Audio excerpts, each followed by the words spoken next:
at the runway with the Ciezak brothers flying airplanes. So, guys, tell me some stuff about these airplanes. They're pretty cool. Yep, you can get a different variety of airplanes. There's foam airplanes, balsa built-up airplanes. You can buy them built, build them yourself, and do whatnot. Different size of motors, all electric, battery powered. It's the latest craze. It's good stuff. Hope you guys enjoy the flying.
How long have you guys been flying your airplanes? I started when I was 13. 13. About 22, 23. Wow. Too old. 25. Too old to still be flying airplanes. 14. Puffer up there. Take that puffer up. Do you, where would be the best place to fly these, you think? Where do you want to go to fly them? Probably at an actual club. An actual club? But there are clubs in just about every town in America you can join, and it's not expensive. You do have to have AMA insurance. We happen to like the parking lot here. So hustle and bustle, no confusion, no, Insurance no policies? cars. Yeah, no insurance. Yeah, a few wires to contend A with. few wires. Other than that, but, we like it. Yeah.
should have put my GoPro on one of them. You can actually you can. You put a little camera on top of them. There's people that do that. There's YouTube videos out I there. broke this one. I left my GoPro at home. How'd that It's even charging. happen, Rich? Oh, shoot. I didn't grab my extra mount either. What the heck? What'd I do? We have to go to Walmart. They're $5. Must have broke the shaft. Yeah, we're hoping you guys like this stuff. If you do, let us know. Let the station know, and I would like to do some more videos. So we'll be out here all winter if weather allows, and we'll keep it up. It's cold. Don't forget to eat your shrimp. Don't forget to have a good breakfast, stay in school, listen to your parents. It's okay if you don't graduate, though. Hey, No, you need to graduate. No. You guys are like planes, and we're like, are you guys gonna go like AMA with these planes? And we're like, ree. Tell us about the controller, Rich. This is a Spectrum DX6i. It's a 6-channel transmitter. You can hook a variety of receivers to it, whether it's a Spectrum receiver or receivers from aftermarket companies. Ailerons move back and forth. Elevator is up and down. Rudder is back and forth this way, and your throttle is stationary. The rest of them are all momentary and go back to center if you let go of them. Can you fly more than one plane with that? You can fly up to 10 planes with this one. Oh, You can fly 20 with mine. The controller will do 20, but you can use flaps. You have a throttle cut button for emergency situations. You can have high and low rates for a smaller or heavier deflection for different types of flying, whether it's sport or 3D. There's a trainer switch. If you actually have someone that wants to get into the hobby, you connect up to another transmitter and you hold the switch back. It's a momentary switch again.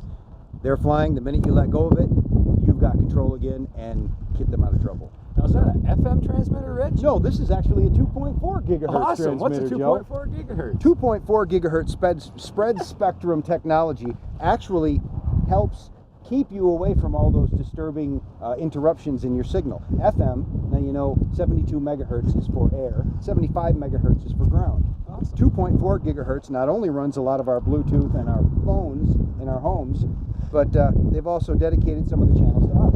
Fantastic. Isn't that wonderful? Awesome.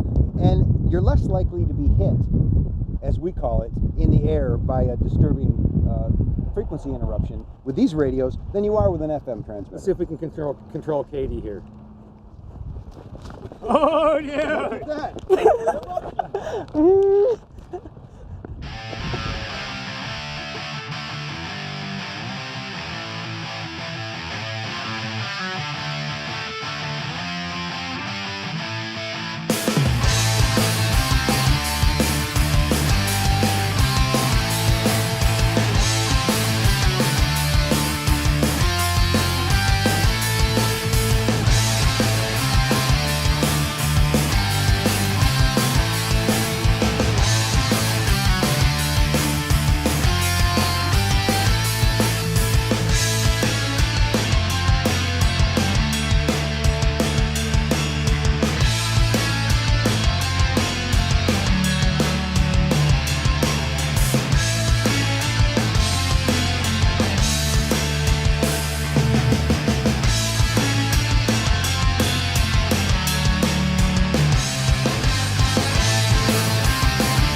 Okay, I'm going to tell you a little bit about the airplane and the actual functional parts that make the airplane operable.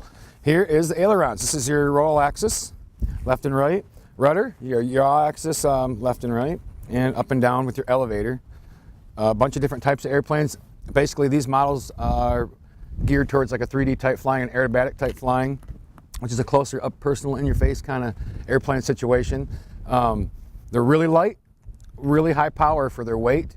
They weigh, next to nothing. This one's probably just under, I think, around 3 pounds, and the other ones are around that same weight. But you do all kinds of neat things with them, and yeah. Have fun. Galooly. That's pretty good. That's good. That's pretty good. Pretty good.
All right, I wanted to mention something about equipment for electric flying. Now there is nitro flying and electric flying.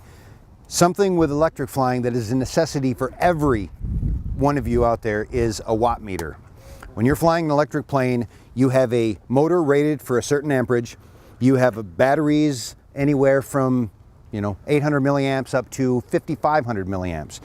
And you need to know how much draw your engine is pulling out of the system. A watt meter will give you your amperage, your voltage, your wattage, and let you know if the propeller you're using is too big for the motor you've got and too much draw. Because remember, with specific ESCs, they all have a rating for a certain amperage. What you want to do is make sure you match your motor, your battery, and your ESC up. Your ESC, if it has a built-in BEC on it, which is a battery eliminating circuit, powers your servos as well. Now all that together is going to draw amperage off of the battery and could cause the system to lose power, could brown out, which means you lose connectivity to it, and you want to make sure that doesn't happen. So you use something like this in between your battery and your system. So you can tell exactly how much you're drawing, and you know that the propeller you're using is not going to be too much for the system and draw too much power, causing you to lose control of the plane.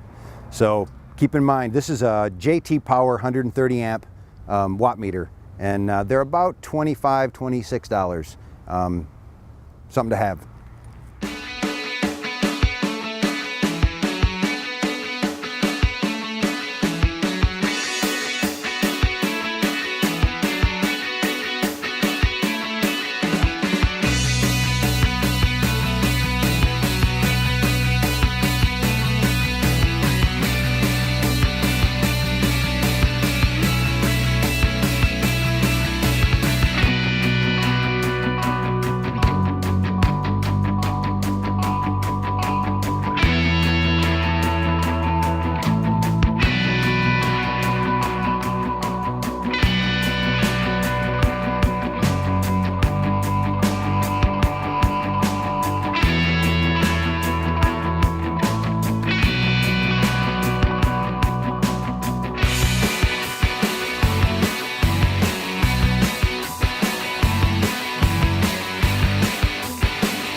careful